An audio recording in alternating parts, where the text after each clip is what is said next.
Thank you, Mr. President. You've made clear your position on what impact the strikes had. I wanted to ask you what is next with Iran. For instance, is there any indication from U.S. intelligence that Iran was able to move any material? No, just the opposite.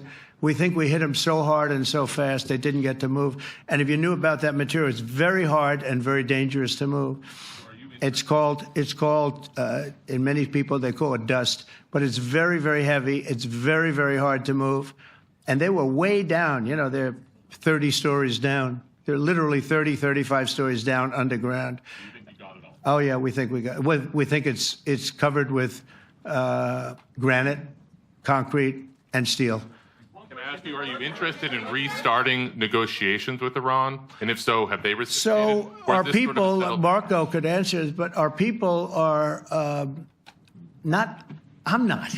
The way I look at it, they fought, the war's done, and, you know, I could get a statement that they're not going to go nuclear. We're probably going to ask for that, but they're not going to be doing it. But they're not going to be doing it anyway. They've had it. They've had it. Now, maybe someday in the future we'll want that. But I've asked Marco, do you want to draw, I just asked him the question as we were walking on the stage, do you want to draw up a little agreement for them to sign? Because I think we can get them to sign it. I don't think it's necessary. Marco, do you want to talk about that, please? Well, Mr. President, I think President Trump has shown a willingness to meet and talk to anybody in the world who's interested in peace.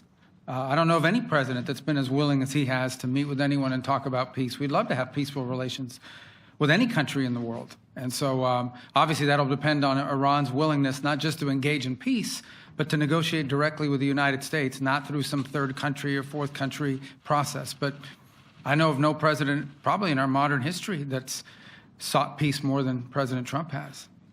Sounds like the door is open, but you're in no rush. Is that right? Sounds like the door is open. But I'll tell you what, look, we're going to talk to them next week with Iran. We may sign an agreement. I don't know. To me, I don't think it's that necessary. I mean, they had a war, they fought. Now they're going back to their world. I don't care if I have an agreement or not. The only thing we'd be asking for is what we were asking for before about we want no nuclear, but we destroyed the nuclear. In other words, it's destroyed. I said, Iran will not have nuclear. Well, we blew it up. It's blown up.